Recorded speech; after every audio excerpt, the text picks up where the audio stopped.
तो देखो जी जरा ध्यान से, लास्ट जो आप डिस्कस किए थे मैग्नेटिज्म में, वहां पे आप बायट-सावर्त लॉ का फर्स्ट एक इंपॉर्टेंट एप्लीकेशन डिस्कस किए, जिसमें आप ये पढ़े थे कि अगर कोई स्ट्रेट वायर में करंट फ्लो करेगा तो कैसे हम लोग किसी पॉइंट पे मैग्नेटिक फील्ड इंडक्शन उसका फाइंड आउट करेंगे और उसके डायरेक्शन को कैसे डिसाइड करेगा। और आई होप सो जैसे कि आप अभी प्रीवियस एग्जांपल्स के ऊपर काम कर रहे हैं या डायरेक्शन आप बता रहे हैं, बेहतरीन रिस्पॉन्स है, बढ़िया बात। लेकिन आज हम लोगों को है ना एक दूसरे सेक्शन की तरफ प्रोसीड करना है, that is another interesting thing. Current carrying circular loop है, मान लो ये एक सर्कुलर लूप है, उसमें करंट फ्लो कर रहा है। तो आप जब इसको करंट को ऐसे अपने राइट हैंड में होल्ड करेंगे, कंडक्टर को करंट के डायरेक्शन में थंब होगा तो फिंगर देखिए उधर इंटर कर रहा है, इधर बाहर आ रहा, बोलो सही है? हाँ सर। तो मेरे इस करंट कैरिंग लूप की वजह से एक मैग्नेटिक फील्ड एग्जिस्ट करता है, जिसका मैग्नेटिक फील्ड लाइंस आपके सामने ये ब्लू ब्लू ब्लू करके है ना दिखाया गया। फिर से पूरा कहानी सुनिएगा। इस करंट कैरिंग सर्कुलर लूप की वजह से इसके सराउंडिंग में एक मैग्नेटिक फील्ड एग्जिस्ट करता है, जिसके magnetic field lines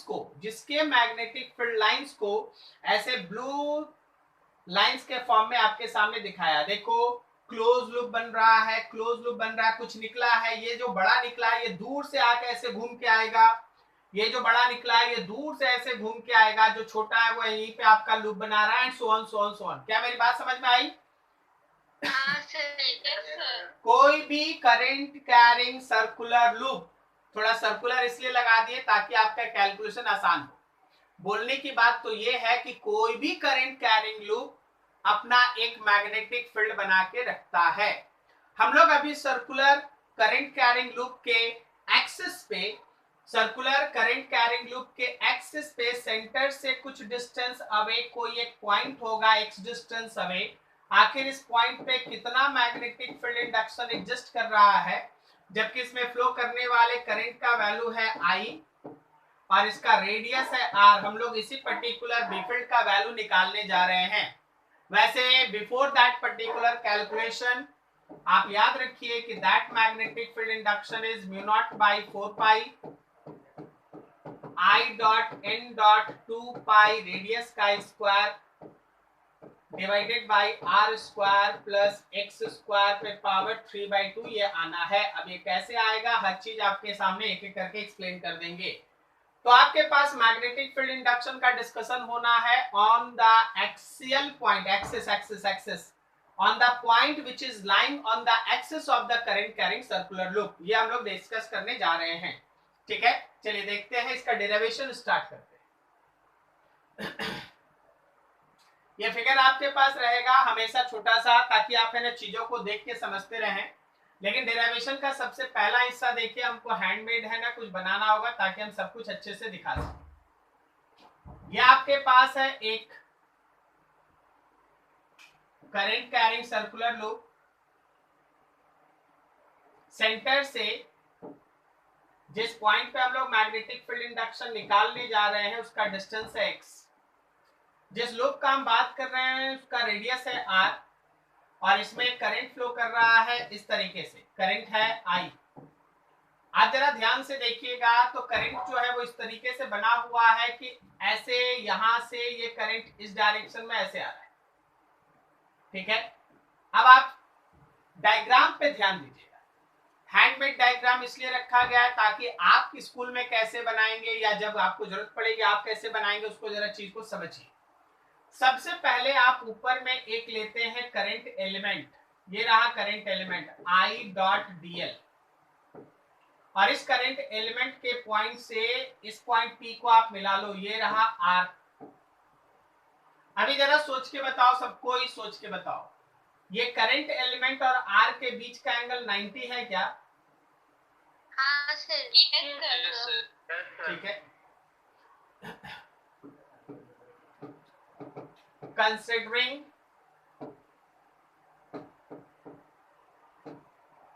any current element ideal which makes an angle 90 degree, जिसको आप कहते हैं थीटा, विथ आर वेक्टर, मतलब आर वेक्टर के साथ करंट एलिमेंट जो है वो यहाँ पे 90 बना रहा है, थीटा का वैल्यू आपका 90 है, ठीक है।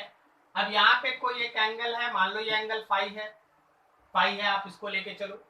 तो अगर आप करंट एलिमेंट और आर के बीच का एंगल 90 देख रहे हैं, तो क्या आप small magnetic field induction mu naught by 4 pi I DL sine 90 I DL sine theta by R square का कॉन्सेप्ट यूज कर सकते हैं? हाँ सर। देखिए पिछले दिन आप है ना किसी स्ट्रेट करंट कैरिंग वायर का मैग्नेटिक फील्ड इंडक्शन का डेरिवेशन किए, हम आपको बोल रहे हैं 75% चांस होता है ये डेरिवेशन आने का और 20% चांस है पिछला वाला आने का, तो 3 गुना ज्यादा पॉसिबिलिटी होता है इस डेरिवेशन के आने का, सो बी केयरफुल। तो आपके पास जो स्मॉल मैग्नेटिक फील्ड इंडक्शन है वो हो गया mu naught into 4 pi I DL by R square. चलो ये रहा आपके साथ।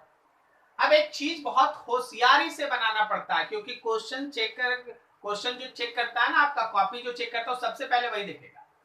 हमेशा ध्यान रखना कि जो हमारा डीबी है वो एक्चुअली वेक्टर फॉर्म में ये mu naught by 4 pi I DL cross R होता है, और बाकी नीचे आर का क्यूब है जो है वो है। यहां से ये पता चलता है कि जो हम लोगों का डीबी वेक्टर है ना वो परपेंडिकुलर होगा आर के ऊपर, बोलो सही है? अगर आई डीएल क्रॉस आर आप बोलते हैं तो जो डीबी है वो आर के ऊपर परपेंडिकुलर है, डीबी जो है वो आई डीएल के भी ऊपर परपेंडिकुलर है, दोनों पे परपेंडिकुलर है। बोलो समझ में आ रहा है मेरी बात? हाँ सर। जब आप यहाँ पे डीबी का डायरेक्शन बनाएंगे ना, तो जो आर का डायरेक्शन है उसके ऊपर परपेंडिकुलर ड्रॉ कीजिएगा। अगर आप परपेंडिकुलर नहीं बनाइएगा, अगर आप 90 नहीं दिखाइएगा, नीचे कितना भी डेरिवेशन आप सही कर लीजिए सब गलत माना जाता है। क्या आप सबको मेरी बात समझ में आई कि आर के ऊपर डीबी 90 बनाना है? Yes sir. और क्यों बनाना है ये समझ में आया ना, कि डीबी जो है वो आर के ऊपर परपेंडिकुलर है, इसलिए हम लोगों के लिए ये वैल्यू बनना जरूरी है। अब यहाँ पे एक चीज देखो गौर से, जैसे कि आप ऊपर में कोई करंट एलिमेंट लेके उसके डीबी के बारे में चर्चा कर रहे हैं, आप अगर चाहेंगे तो वैसा ही एक करंट एलिमेंट आप नीचे भी ले सकते हैं आइडियल डायमेट्रिकली अपोजिट पॉइंट के लिए, और इसके लिए जो तुम्हारा आर बन रहा है आपका डीबी इसके ऊपर भी तो 90 बनाएगा ना? हाँ सर। डायमेट्रिकली अपोजिट पॉइंट के लिए, ठीक है। अब यहाँ पे एंगल पे आइए, सब कोई ध्यान से देखते जाइएगा। ये एंगल भी है फाई, सिमिलर है। अब यहाँ पे देखो एंगल को बहुत ध्यान से देखना, बहुत ध्यान से, ये फिगर ही सबसे इंपॉर्टेंट बात। ये फाई है, ये 90 माइनस फाई होगा तो ये एंगल फाई होगा, देख लो सबको अच्छे से। Yes sir. तो डीबी का नीचे वाला कंपोनेंट डीबी का कॉस फाई और राइट वाला कंपोनेंट डीबी का साइन फाई हुआ। अब इसी तरह से ऊपर वाले डीबी के बारे में सोचो, ऊपर वाले डीबी के बारे में भी सोच लो। ये फाई है, ये 90 माइनस फाई, तो ये फाई होगा। तो डीबी का ऊपर वाला डीबी का कॉस फाई और राइट वाला आया डीबी का साइन फाई। अब आप लोग हमको बताइए, सोच के बताइए कि कौन सा कंपोनेंट एक दूसरे को कैंसिल कर लेगा? डीबी का कॉस फाई वाला कंपोनेंट एक दूसरे को कैंसिल कर लेगा और डीबी का साइन फाई वाला कंपोनेंट बचेगा। बोलो सही जा रहे हैं? पिछले स्लाइड पे आ जाओ थोड़ा, अभी डेरिवेशन आगे बढ़ाएंगे। इसलिए देखना कि जो एक्सिस है वहां पे जो बी फील्ड है ना वो एकदम सीधा है। कारण ये है कि ऊपर वाला कंपोनेंट और नीचे वाला कंपोनेंट दे कैंसिल्ड आउट ईच अदर, और एक्सिस पे जो भी बी फील्ड है वो अलोंग द एक्सिस है, ना ऊपर जाएगा ना नीचे जाएगा, एकदम अलोंग द एक्सिस बचेगा। आप अभी देख चुके ना, डीबी का कॉस फाई कैंसिल, केवल डीबी साइन फाई की वजह से बिफिल्ड। Yes sir. तो आपके पास ये टर्म रहा, ठीक है। तो यहां देखिए भाई, ड्यू टू सिमेट्रिकल करेंट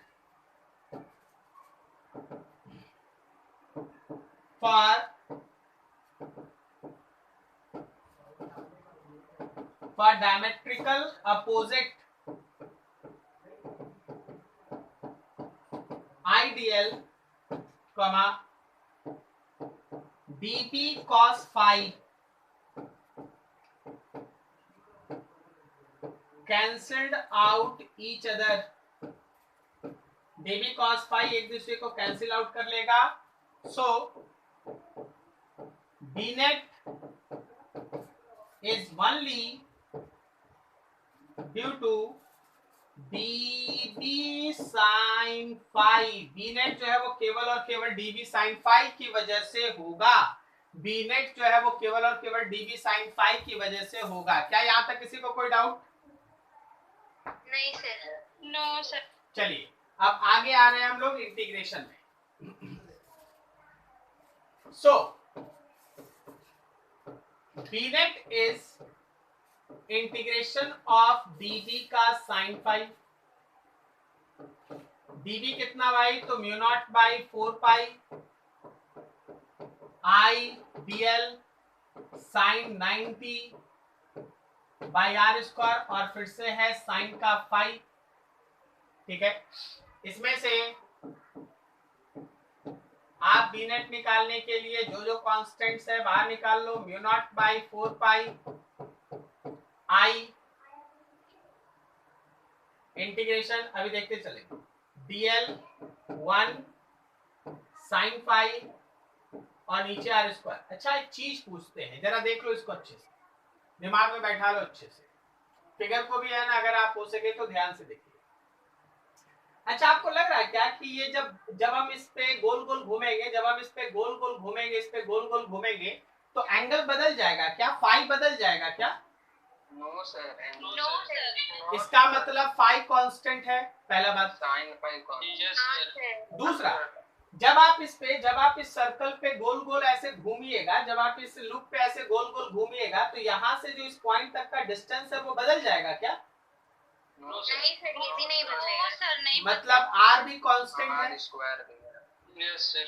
सो जब आप इंटीग्रेशन कर रहे हैं तो कांस्टेंट्स को जब आप बाहर निकाल रहे हैं तो बाहर निकालते हुए कांस्टेंट्स में केवल म्यू नॉट और 4 पाई ही नहीं होगा, आई होगा, साइन फाई होगा, आर स्क्वायर होगा, केवल और केवल वेरिएबल डीएल है। क्या मेरी बात समझ में आई? Yes sir.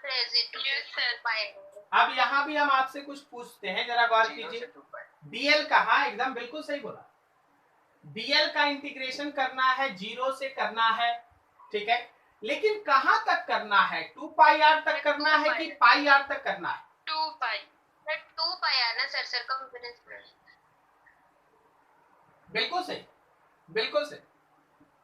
आप इसका लिमिट लेंगे 0 से लेके 2 पाई आर, लेकिन हम आपका कंफ्यूजन जो घर में आप कंफ्यूज करेंगे हम यहाँ कर देते हैं।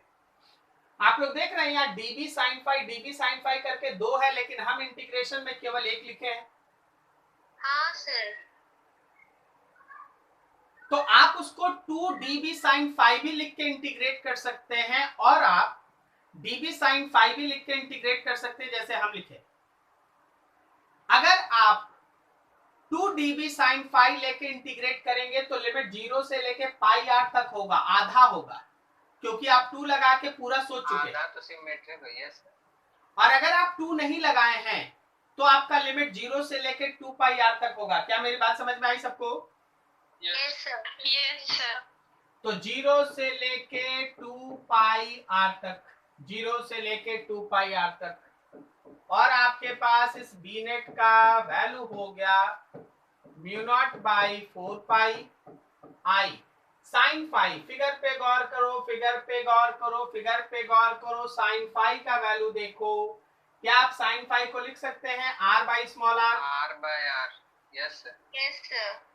आर बाय तो आर आपके पास हो गया capital R by small R, नीचे स्मॉल आर का स्क्वायर आपके पास है और डीएल का इंटीग्रेशन एल होगा 0 से लेके 2 पाई आर तक।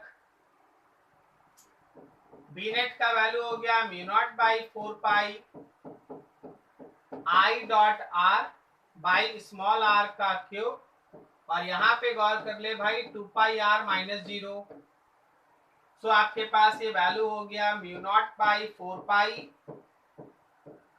आई डॉट 2 पाई आर स्क्वायर नीचे स्मॉल आर का क्यूब। सुनना ध्यान से, एक तो आप स्मॉल आर फिगर से पुट कर सकते हैं, और दूसरा हो सकता है आप जिस क्वाइल को लेके काम कर रहे हैं उसमें एक ही टर्न ना हो, ऐसा एन नंबर ऑफ टर्न्स हो। जैसे आप देखिएगा वायर कहीं लपेटा रहता है ना क्वाइल के फॉर्म में, तो उसमें बहुत सारे टर्न्स में ऐसे घुमाया रहता है। बोलो सही है? देखिए, if coil have n number of turns, अगर तुम्हारे क्वाइल में n नंबर ऑफ टर्न्स है तो याद रखना तुम्हारे इस बी नेट का वैल्यू हो रहा है mu naught by 4 pi I dot N dot 2 pi R square, और नीचे जहां स्मॉल आर था वहां R square plus x square पे पावर डाल दे 3/2। हाँ सर। क्या बोलते हो, सही है? Yes sir.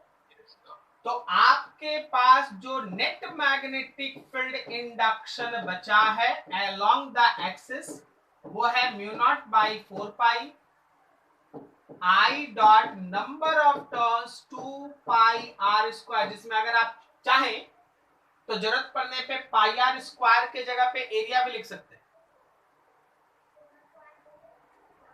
Yes sir. Divided by R square plus x square पे पावर 3/2। क्या मेरी बात समझ में आई? यही डेरिवेशन है and it is very very important. आप लोग ऐसा डेरिवेशन पहले भी किए हैं, याद आया आपको? रिंग वाला सर। रिंग वाले हम लोग किए सर। जब हम लोग के पास चार्ज, जब हम लोग के पास ऐसा चार्ज सर्कुलर रिंग होता है तो उसके एक्सिस पे इलेक्ट्रिक फील्ड का डेरिवेशन बताओ तो कितना आता था इलेक्ट्रिक फील्ड?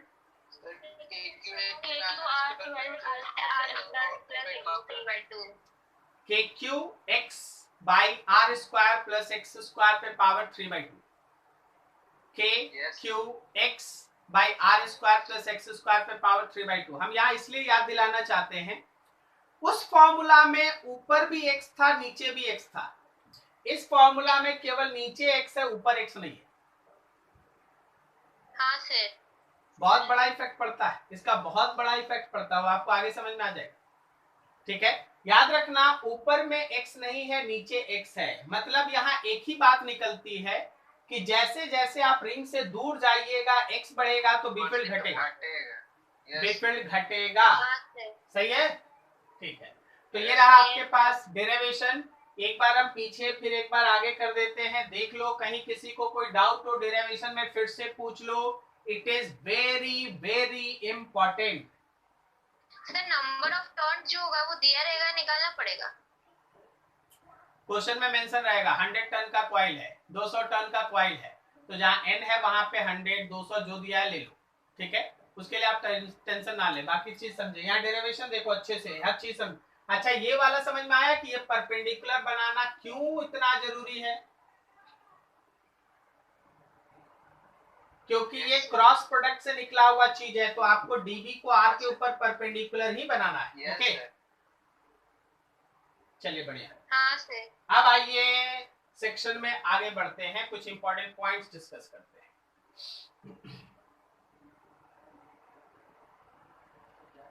अगला है हम लोगों के पास डायरेक्शन ऑफ बेफील्ड। आखिर जो हमारे पास करंट कैरिंग लूप है उसका बेफील्ड का डायरेक्शन आप कैसे लेंगे, बेफील्ड का डायरेक्शन आप कैसे लेंगे? तो आप देखिए, आप अपने राइट हैंड को फिर से यूज करने जा रहे हैं कोई भी करंट कैरिंग सर्कुलर लूप का बेफील्ड का डायरेक्शन डिसाइड करने में। अच्छा, वायर में बेफील्ड का डायरेक्शन डिसाइड करने में क्या था कि आप अपने वायर को राइट हैंड में होल्ड करें, थंब का डायरेक्शन करंट के डायरेक्शन की तरफ हो, जो बाकी सारा फिंगर है वो हमारे बेफील्ड का डायरेक्शन बताता। बोलो सही है? हाँ सर। लेकिन यहाँ थोड़ा अलग काम करना है। यहाँ पे अपने राइट हैंड के फिंगर्स को आप करंट के हिसाब से घुमाइए। अपने राइट हैंड का जो फिंगर है ना उसको करंट के हिसाब से घुमाइए।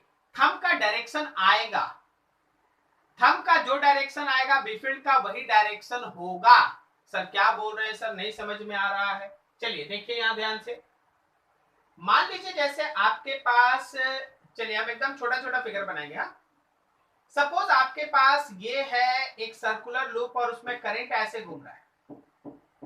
जब आप अपने राइट हैंड के फिंगर को करंट के हिसाब से घुमाते हैं तो ये थंब बाहर आ रहा है ना, तो हाँ, तो याद रखना कि इसका बीफील्ड जो है वो आउटवर्ड होगा। दूसरा देखो सर, एक बार फिर से घुमाइए ना सर हाथ। मान लो करंट ऐसे चल रहा है इस पर्टिकुलर लूप में, तो आप अपने राइट हैंड के फिंगर को करंट के हिसाब से घुमाओ, करंट के हिसाब से घुमाओ तो थंब अंदर जाएगा। हाँ सर। तो बेफील्ड है अंदर। बोलो जी दीक्षा, समझ में आया? सर मेरा हाथ जा ही नहीं रहा है सर। हाथ कहीं नहीं जाएगा, हाथ वहीं रहेगा, ठीक है? लेफ्ट हैंड यूज कर रहे हैं। हाँ हो सकता है। राइट यूज कर रहे हैं। अच्छा ठीक है, चलो इसके हिसाब से अपने सारे राइट हैंड के फिंगर्स को घुमाओ। तो क्लॉकवाइज घुमाओगे कि एंटी क्लॉकवाइज? क्लॉकवाइज ना। घुमाओ घुमाओ घुमाओ। क्लॉकवाइज घूमेगा सर घूम जा रहा सांप के तरह सर। सांप नेवला सर एक बार दिखाइए ना सर प्लीज। दिखा ही तो रहे, देखो सर क्लॉकवाइज क्लॉकवाइज घुमाना है। अब आप हाथ ऐसे करके क्लॉकवाइज थोड़ी ना घुमा पाइएगा, हाथ तो उलटना ही पड़ेगा ना। हाँ सर, हाँ सर अब घुमा सर, अब घुमा। हाँ अंदर जा रहा है आंखों के। अब देखो यहाँ पे अगर मान लो लूप ऐसे रहता और करंट ऐसे चलता तो फिंगर ऐसे घुमाते ना, हाँ सर। थंब ऊपर आता, अपवर्ड। हाँ इसका मतलब बेफील्ड अपवर्ड। अब देखो करंट अगर ऐसे घूम रहा होता तो फिंगर ऐसे घुमाते ना, डाउन। तो बेफील्ड नीचे आता ना। Yes sir. तो आप कोई भी डायरेक्शन में आप अपने लूप को रख दीजिए, करंट उसमें घूमेगा, करंट के डायरेक्शन को देखिए ऐसे करेंगे फिंगर इधर आएगा ना, तो बेफील्ड का डायरेक्शन आप इस तरीके से डिसाइड करते हैं। कहीं कोई डाउट किसी को समझने में? No sir. अभी तक आप बीफील्ड कैसे डिसाइड करते थे? अपने राइट हैंड में करंट कैरिंग कंडक्टर को होल्ड करते थे और थंब का डायरेक्शन करंट की तरफ होता था। ध्यान से सुनना। Yes sir. थंब होता था करंट की तरफ और बाकी सारा फिंगर होता था बीफील्ड की तरफ। अभी क्या है कि बाकी सारा फिंगर है करंट की तरफ और थंब है बीफील्ड की तरफ। Is this clear? Yes sir. Yes sir. This is the direction of B field. ये आपके बेफील्ड का डायरेक्शन होगा। समझने का कोशिश करें। हम आपको फिर से एक फिगर दे रहे हैं, बताइएगा बेफील्ड का डायरेक्शन।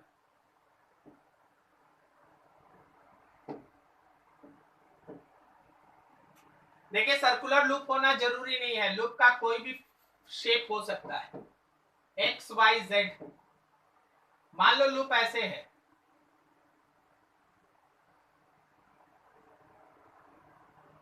और करंट इसमें इस डायरेक्शन में घूम रहा है। अब बोलिए इसके बेफील्ड का एक्स एक्सिस। सब कोई बोलो बेफील्ड का डायरेक्शन इसका। Yes sir minus axis. Yes sir minus axis. Very good very good very good very good. इसका बेफील्ड जो है वो माइनस एक्स एक्सिस की तरफ है। आया जी दीक्षा तुम्हारा? हाथ वाथ घुमाओ। सर नहीं समझ आ रहा सर। अच्छा ये फिंगर ऐसे घुमाने में कितना देर लग रहा था? इधर आ रहा। ओ इधर से घुमाएंगे सर। क्रॉस प्रोडक्ट का भी डायरेक्शन तो ऐसे नहीं। मत बोलो कुछ, कंफ्यूज मत करो, चुप रहो एकदम। ठीक, समझ गए क्या बोल रहे हैं हम? हाँ सर। ठीक, चलो इसको देखो।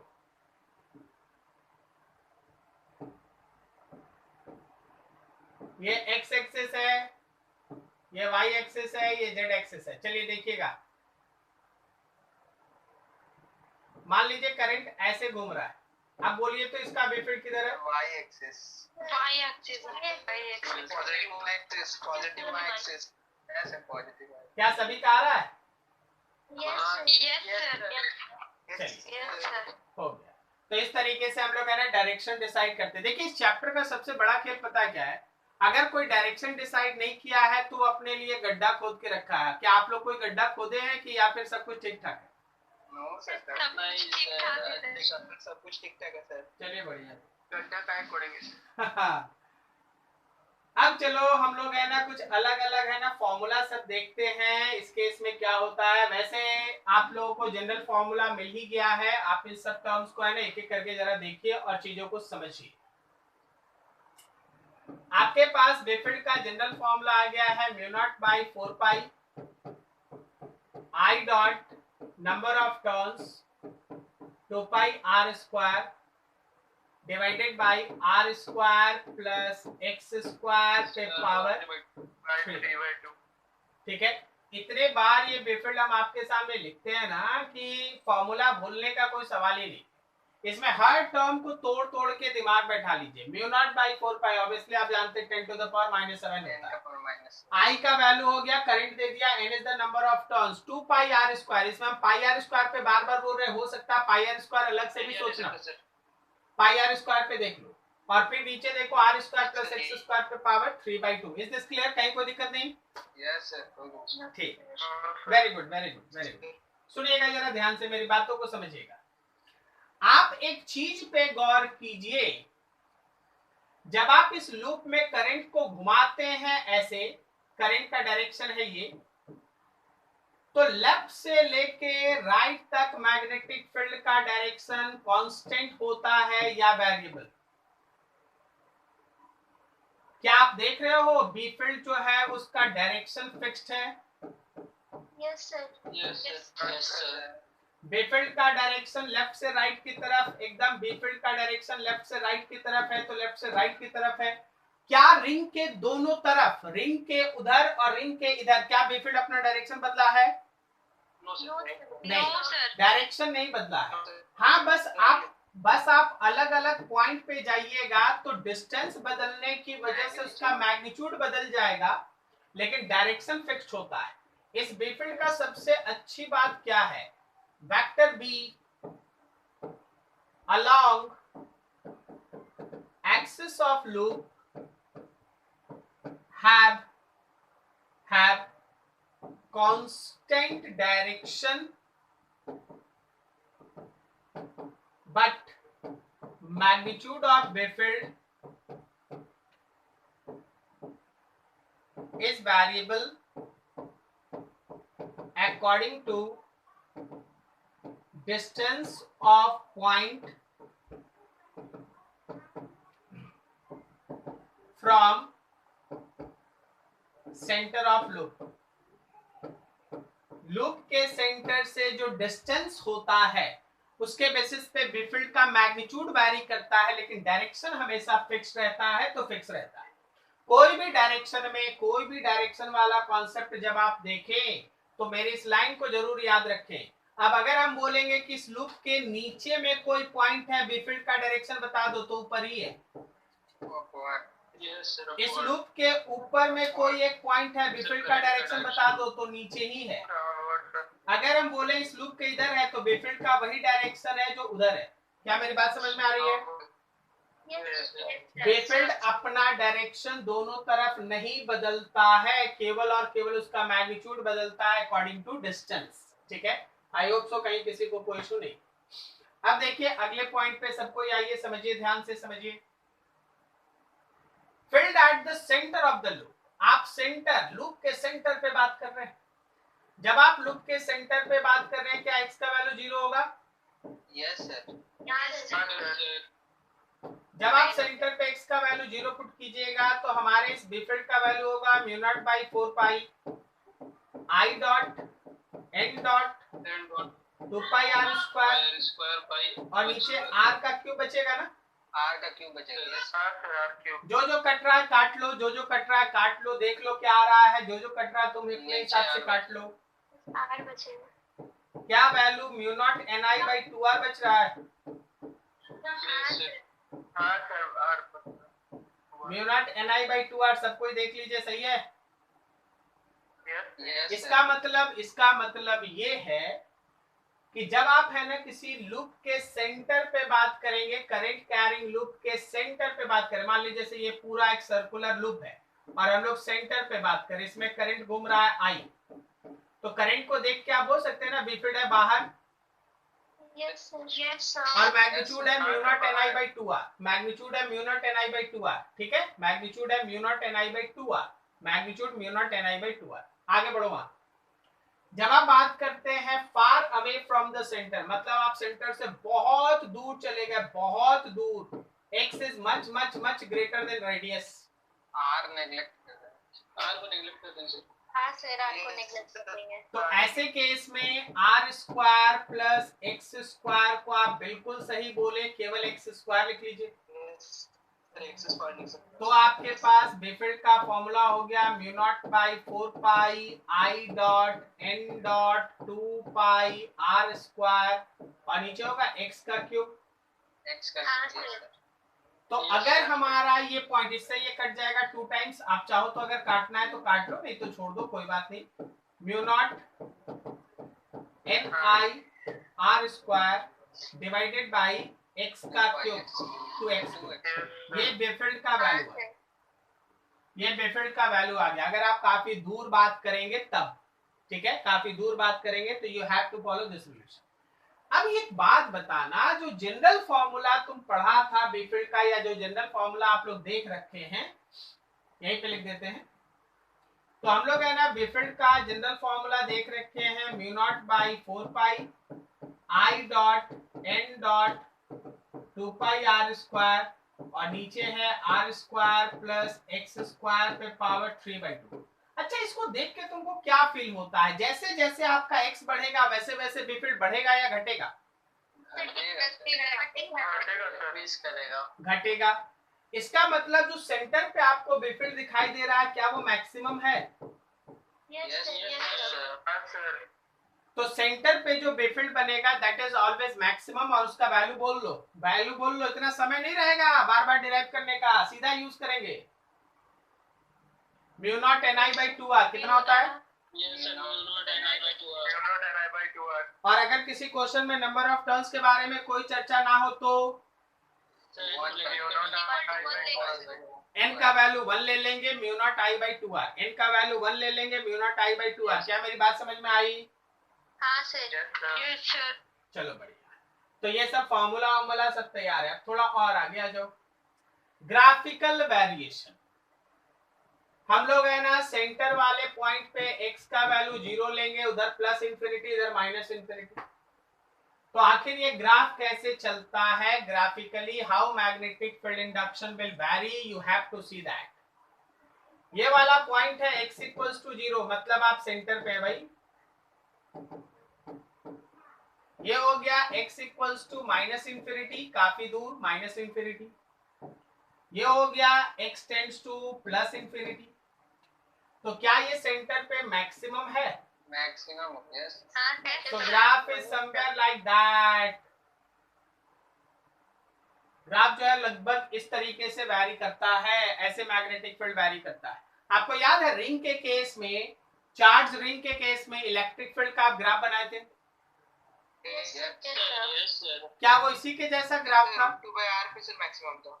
कितना? r/√2 पे मैक्सिमम था। r/√2 yes r/√2 r/√2 पर r यस सर। r/√2 पर था ना कि r/2√2 पर था? 2 पे था ना सर। r/√2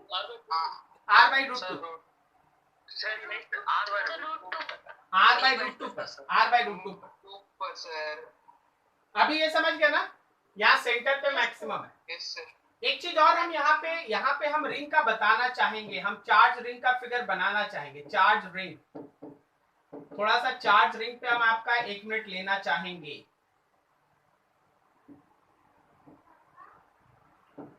चार्ज रिंग अगर मान लो पॉजिटिव चार्ज कंटेन करता है,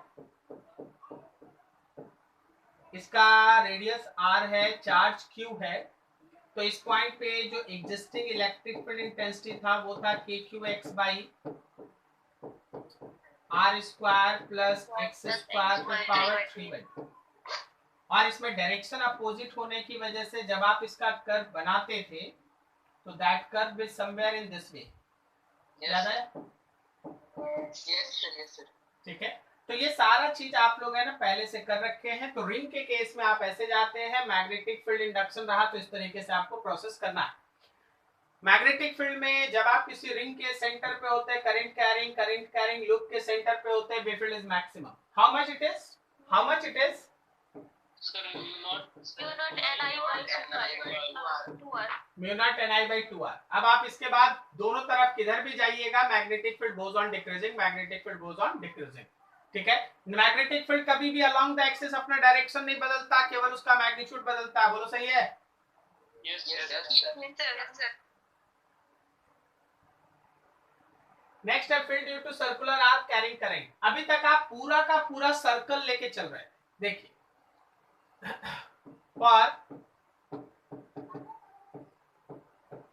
सर्कुलर लूप, अगर हम लोग के पास पूरा सर्कुलर लूप है, जैसे ये पूरा का पूरा एक सर्कुलर लूप है, इस सर्कुलर लूप में अगर करंट I फ्लो कर रहा है तो इसके सेंटर पे जो एग्जिस्टिंग मैग्नेटिक फील्ड है, B field at centre, you can write that mu naught Ni by 2r, mu naught Ni by 2r। लेकिन फिजिक्स है भाई, फिजिक्स है, वो तुमको इतना आसान काम नहीं देता।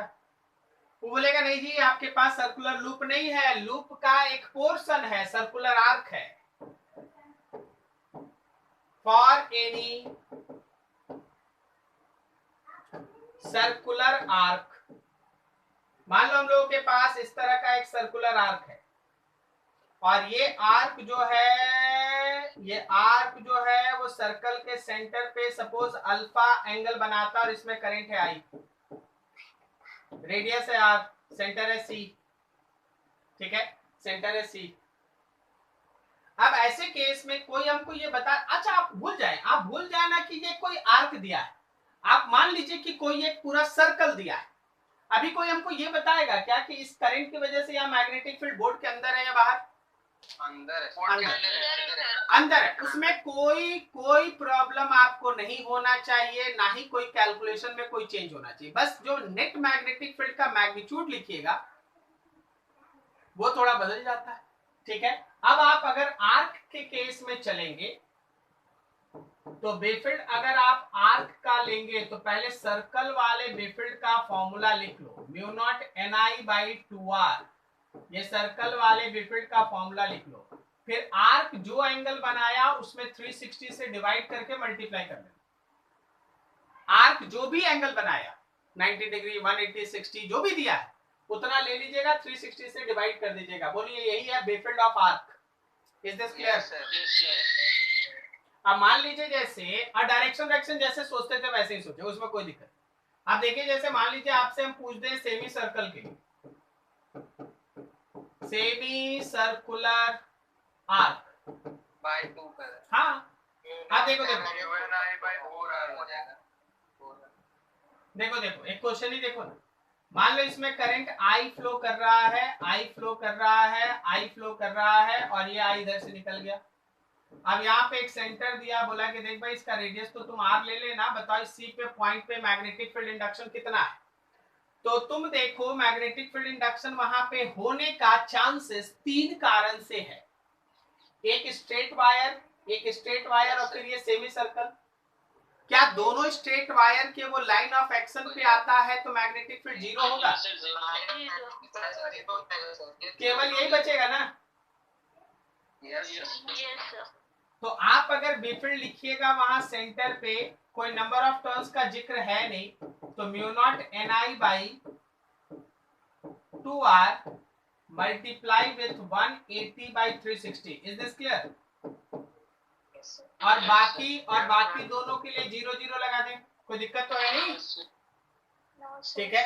अब सोच के बताओ ये बोर्ड के अंदर है या बाहर? अंदर है सर। किसी का बाहर भी आ रहा था?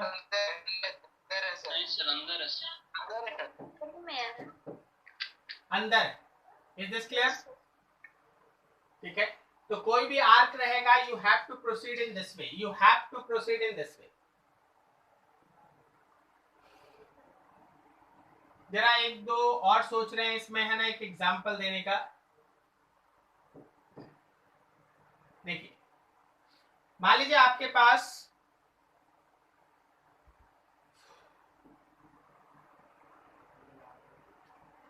जस्ट वेट,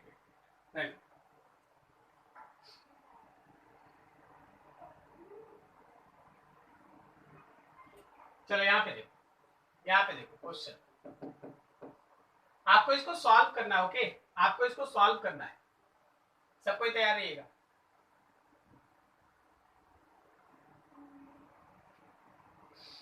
जो मेरा करंट कैरिंग वायर है, जो मेरा करंट कैरिंग वायर है वो इस रेड कलर में आपके सामने है। करंट कैरिंग वायर कैसे, देखो, इधर से करंट आया, फिर यहां से घुमा, फिर यहां से करंट आया, यहां से घुमा, और फिर ऐसे करंट इधर से ऐसे निकल गया। क्या आप लोगों को ये समझ में आ रहा कंडक्टर? Yes sir. इसमें करंट आई फ्लो कर रहा है और यहाँ का बना हुआ एंगल है 60 डिग्री। हम डाटा सब थोड़ा ठीक से आपके सामने मेंशन कर दे, आप चीज को गौर से देखिएगा। ये वाला डिस्टेंस है कैपिटल आर, और यहां से यहां तक का भी डिस्टेंस है कैपिटल आर। आपको सेंटर पे नेट बी फील्ड बताना है। चलिए लग जाइए सब कोई, नेट बी फील्ड बताइए सेंटर पे। यू हैव 5 मिनट्स, 5 मिनट, चलो लगा फटाफट। हाँ जी, इसका कितना आया आंसर आप लोग का? सर म्यू नॉट आई बाय 20। चलो देखो, इस पोर्शन को 1, इस पोर्शन को 2, इस पोर्शन को 3, इस पोर्शन को 4 और इस पोर्शन को 5 कह दे। तो जो हमारे सी पॉइंट पे बी नेट होगा वो होगा 1 की वजह से, 2 की वजह से, 3 की वजह से, 4 की वजह से और 5 की वजह से। बोलो सही है? Yes sir. जिसमें 1, 3 और 5 का क्या बी फील्ड 0 होगा? 0 होगा। 0 हो जाएगा सर, बिल्कुल 0 होगा। तो जो हम लोगों का बी बच गया है वो केवल बच गया है 2 और 4 की वजह से। क्या 2 के लिए हम लोगों का B field mu naught I by 2 R theta theta theta by 360 plus mu naught I by 2 R theta by 360। बोलो सही है? यस हाँ। अब जरा सोच के बताना, जहां 2 ले रहा है क्या उसका रेडियस 2r लेगा? यस सर, तो यहाँ 2r लेगा। और जहां 4 ले रहा है क्या उसका रेडियस r लेगा? अब डायरेक्शन भी सोचो, 2 का जो बी फील्ड है क्या वो अंदर है? और 4 के लिए बाहर है। Outward direction. इसका मतलब दोनों माइनस भी होना है। अब जो जो कांस्टेंट है, ये 1/6 आ गया, उसमें भी 1/6 आ गया। सर मेरा आंसर -u0ni/12 है। कोई बात नहीं, माइनस भी आ सकता है, कोई बात नहीं। आप mu naught I by 2r 1/6 common ले लीजिए, तो यहाँ पे 1/2 बचा है और यहाँ पे 1 बचा है। बोलो सही जा रहे हैं?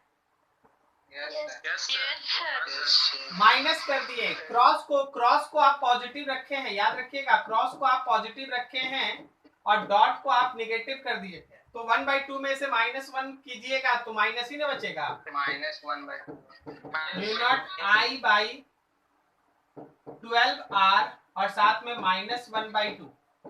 माइनस साइन बता रहा है कि नेट फील्ड का डायरेक्शन है inward. Okay, yes sir. Yes जो है यही आंसर है। किस किस का सही? सर मेरा सही है सर। माइनस बस नहीं किया सर। ठीक है, माइनस, ये माइनस का कोई मतलब नहीं है, यहाँ तो माइनस होना चाहिए। ये माइनस का कोई मतलब नहीं है, बस वो माइनस केवल डायरेक्शन बताने के लिए, और कोई दिक्कत नहीं। यहाँ माइनस नहीं भी आया कोई इशू नहीं। चलो ठीक है, समझ में आई बात? Yes sir. Yes sir. तो ऐसा बहुत सारा क्वेश्चन होगा, हम नेक्स्ट डे बैठेंगे तो इसका सारा क्वेश्चन कलेक्ट करके आपके सामने कराएंगे। चलिए एक और टॉपिक है, उसको भी टच कर लिया जाए। Current carrying loop as magnetic dipole. चलो बताओ तो इलेक्ट्रिक डायपोल का कैरेक्टर क्या था? सर प्लस माइनस मतलब अपोजिट चार्ज अपोजिट चार्ज है मतलब सेम मैग्नीट्यूड और अपोजिट रहता था। प्लस क्यू है तो एक माइनस क्यू है। मैग्नेटिज्म में प्लस क्यू एक्चुअली स्टैंड करता है नॉर्थ पोल को और माइनस क्यू स्टैंड करता है साउथ पोल को। क्या आप लोग ये कैरेक्टर जानते हैं कि नॉर्थ पोल से मैग्नेटिक फील्ड लाइंस बाहर निकलता है और साउथ पोल पे मैग्नेटिक फील्ड लाइंस? सही है। अब चलिए जरा उस लूप को देखिए गौर से, जो राइट हैंड साइड में आपको लूप दिखाया गया उसको लूप को गौर से देखिए। क्या इस लूप के ऊपर वाले फेस से मैग्नेटिक फील्ड लाइंस बाहर निकल रहा है? Yes sir. तो क्या ये ऊपर वाला फेस मेरे नॉर्थ पोल की तरह काम करेगा? Yes sir. और अगर वो मैग्नेटिक फील्ड लाइंस घूम के देखोगे तो नीचे से इंटर कर रहा है। Yes sir. इसका मतलब ये वाला फेस साउथ पोल की तरह काम करेगा। See that figure carefully. ये अगर मेरे पास एक करंट कैरिंग लूप है ये अगर मेरे पास एक करंट कैरिंग लूप है तो चलिए जी करंट के डायरेक्शन को देख के बताइए सब कोई कि वेवफील्ड लेफ्ट से राइट है कि राइट से लेफ्ट है? लेफ्ट से राइट। Very good. इसका मतलब ये वेवफील्ड ऐसा बन रहा है। Yes sir. अच्छा, अगर ये लेफ्ट से राइट की तरफ हमारा वेवफील्ड है तो हम इसके लेफ्ट वाले फेस को ड्रॉ करें। लेफ्ट वाला फेस तो लेफ्ट वाले फेस पे मैग्नेटिक फील्ड लाइंस इंटर कर रहा है। बोलो सही जा रहे हैं? साउथ हो जाएगा सर। साउथ। तो ये साउथ की तरह बिहेव करेगा और जो राइट फेस है उससे मैग्नेटिक फील्ड लाइंस बाहर आ रहा है, नॉर्थ की तरफ बाहर निकल। तो ये नॉर्थ की तरह बिहेव करेगा। Is this clear? Yes sir. अब आप देखिए मैग्नेटिक फील्ड इसका बाहर कब आएगा? जब आप इसमें करंट घुमाइएगा ऐसा एंटी क्लॉकवाइज, तब ना। Yes sir. और इसका मैग्नेटिक फील्ड अंदर कब जाएगा? जब आप इसमें करंट घुमाइएगा क्लॉकवाइज। ठीक है, अब सुनिएगा कंक्लूजन। कोई भी ऐसा पर्टिकुलर लूप, जरूरी नहीं है सर्कुलर हो, फिर से सुन लेना, जरूरी नहीं है सर्कुलर हो, कोई भी ऐसा पर्टिकुलर लूप जिसमें करंट फ्लो करता है, चाहे वो किसी भी शेप का हो, किसी भी साइज का हो, उस लूप का दो फेस मैग्नेट के दो अपोजिट पोल्स की तरह सर्व करता है।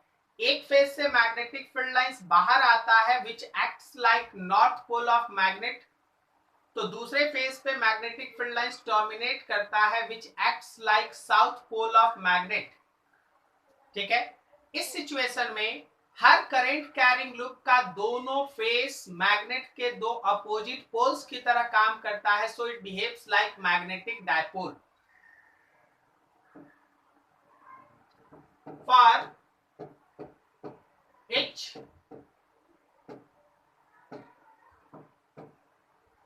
current carrying loop, two faces acts like two opposite poles of magnet, so it acts like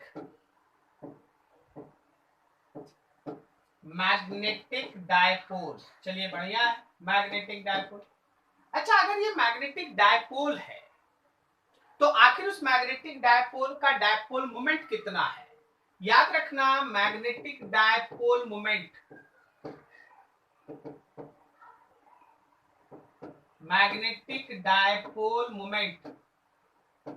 that m vector will be equals to I n a। I मतलब current, उस loop का current, n is the number of turns and a is the area of the loop। कोई भी magnetic dipole moment अगर आप किसी भी shape के लूप का लेना चाहते हैं, उस लूप का एरिया ले लीजिए। सर्कल है पाई आर स्क्वायर, स्क्वायर है तो एज लेंथ का स्क्वायर, रेक्टेंगल है तो l इंटू बी, अगर कुछ और है तो उसका एरिया पुट करो। तो आपके पास अगर कोई भी करंट कैरिंग लूप है तो it behaves like magnetic dipole and the dipole moment of this magnetic dipole is INA. its magnitude INA magnitude ऐसा डायरेक्शन किधर है? देखो भाई, आप एक करंट कैरिंग लूप के बिफील्ड का एक डायरेक्शन बनाते हैं ना, इसका बिफील्ड का डायरेक्शन है ना यहाँ पे अपवर्ड, यस सर, या नीचे से बोलोगे तो भी अपवर्ड, ये बिफील्ड का डायरेक्शन है। यस सर, जो हमारे बी का डायरेक्शन है वही हमारे एम का डायरेक्शन है, जो हमारे बी का डायरेक्शन है वही हमारे एम का डायरेक्शन है, जो हमारे बी का डायरेक्शन है वही हमारे एम का डायरेक्शन है। तो अगर आप यहाँ पे डायरेक्शन लिखना चाहते हैं तो याद रखिएगा, direction of M is same as B of loop. जो लूप के बी का डायरेक्शन है एम का भी वही डायरेक्शन है। जो लूप के बी का डायरेक्शन, जैसे यहाँ पे लूप का बी क्रॉस अंदर है ना, तो एम भी अंदर, यहाँ लूप का बी बाहर है ना, डॉट बाहर है ना, तो एम भी बाहर है। यहाँ पे बी आउटवर्ड है ना, तो याद रखना एम भी आउट है। यहाँ पे बी देखो इन है ना, तो जो हमारा एम है वो भी इन है। क्या मेरी बात समझ में आ रही है सबको? Yes sir. ठीक, अब यहाँ से सब कोई रुक जाओ भाई। एम का देखो मैग्नीट्यूड है INA और उसका डायरेक्शन है बी के डायरेक्शन में। मैग्नीट्यूड है INA और डायरेक्शन है बी के डायरेक्शन में। Is this clear? Yes sir, yes sir. अब सुनिए जरा, हम लोग ऐसा अभी तुरंत आज डेरिवेशन एक करके रखे थे कि mu naught by 4 pi I dot N dot 2 pi R square, और नीचे था R square plus X square पे पावर 3/2। क्या मैं याद आ रहा है कहाँ पढ़े थे? यस सर, हाँ सर, हाँ, लूप वाला, वेरी गुड। जरा इस पे गौर करना, क्या हम इसको एडजस्ट करें तो म्यू नॉट बाई 4 पाई 2 बाहर, I N pi R square का मतलब एरिया ना, यस सर, एरिया सर, और नीचे R square plus X square पे पावर 3/2। देख रहे हो, यहाँ से यहाँ तक M लिख दें, एम हो जाएगा। यस सर, यस सर, तो म्यू नॉट बाई 4 पाई लिख दें 2M by R square plus X square पे पावर 3/2। यस सर, अच्छा, एक नेचर का रूल देखना, नेचर कितना अच्छा सिमेट्री फॉलो करता है उसको जरा समझना। याद है इलेक्ट्रिक डायपोल का इलेक्ट्रिक फील्ड का इक्वेशन? यस सर, याद है K U X by X square का पावर 3/2। नहीं सुना, हम बोले इलेक्ट्रिक डायपोल के इलेक्ट्रिक फील्ड का equation. Yes sir, general equation. हाँ बोलो ना। Sir K Q X by R square plus x square. अच्छा, डायपोल में क्यू होता है कि पी होता है? सर किसके केस में? आप एक्सियल लाइन बताइए, इक्वेटोरियल बताइए, कोई भी बताइए। Sir 2K line. Sir axial वाला याद। हाँ बोल दो, एक्सियल वाला बोलो। Sir 1/4 pi epsilon 4 pi epsilon naught R cube. देखो, अगर हमारे पास एक माइनस क्यू है और एक प्लस क्यू है, तो माइनस क्यू से प्लस क्यू की तरफ इसका डायपोल मोमेंट है, और कोई भी पॉइंट अगर एक्सियल लाइन पे सेंटर से r डिस्टेंस अवे है तो वहां का इलेक्ट्रिक फील्ड इंटेंसिटी होता है k into 2p divided by r square plus, या k into 2p r square minus, एक मिनट हम इसको थोड़ा, r यहाँ छोटा होगा ना, r छोटा होगा, आर क्यूब नहीं, R square minus A square पे पावर 2, यहाँ पे एक आर ऊपर है, याद आया? और जब तुम इसको शॉर्ट डायपोल में बदलता है तो ऊपर में 2p रहता है और नीचे फॉर्मूला हो जाता है आर क्यूब। बोलो है या नहीं? Yes sir, yes. अब यहाँ पे आप गौर करें, अगर हमारे पास क्लोज टू सेंटर आप अगर बात करें, क्लोज टू सेंटर मतलब x is much smaller than r, तो क्या ये r क्यूब बचेगा? Yes sir. हाँ सर, आपके बेफिल्ड का फॉर्मूला होगा mu naught by 4 pi 2m by r cube. R cube. और यहाँ भी for short dipole, R square sir. नहीं यार r स्क्वायर थोड़ी, R to the power yes sir, R to the power 4 k into 2p by r cube हो जाएगा ना। यस सर, आर देख लो दोनों, ये इलेक्ट्रिक डायपोल के एक्सियल लाइन पे वही इलेक्ट्रिक फील्ड का डायरेक्शन जो p की तरफ होता है, ये मैग्नेटिक डायपोल के केस में मैग्नेटिक फील्ड का इक्वेशन और वही एक्सियल लाइन पे होता है। आपके पास करंट कैरिंग लूप है, तो करंट कैरिंग लूप के सेंटर से आगे आगे आप बढ़ेंगे तो जो डायरेक्शन हमारे m का होगा वही डायरेक्शन हमारे b का भी होगा। बोलो समझ में आया? यस यस ये है नेचर का, ये है नेचर का सिमेट्री। वो इलेक्ट्रिक डायपोल में आप पढ़ रखे हैं, ये मैग्नेटिक डायपोल में आज आपके पास है mu naught by 4 pi 2m by r cube, जहां r मतलब आप क्लोज टू द सेंटर बात कर रहे हैं, ठीक है। m किसको स्टैंड कर रहा है? Magnetic dipole moment. जैसे यहाँ p स्टैंड करता है इलेक्ट्रिक डायपोल मोमेंट, उसी तरह यहाँ m स्टैंड करता है मैग्नेटिक डायपोल मोमेंट। क्या मेरी बात सबको समझ में आई?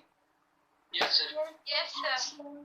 तो ये था आज का तुम्हारा सारा का सारा डिस्कशन। ये रहा magnetic current carrying loop as magnetic dipole. कोई भी करंट कैरिंग लूप एक मैग्नेटिक डायपोल की तरह काम करता है, जिसमें मैग्नेटिक फील्ड लाइन एक फेज पे इंटर करता है, जिधर इंटर करता है वो साउथ पोल और दूसरे फेज से बाहर आता है, जिधर से बाहर आता है वो नॉर्थ पोल।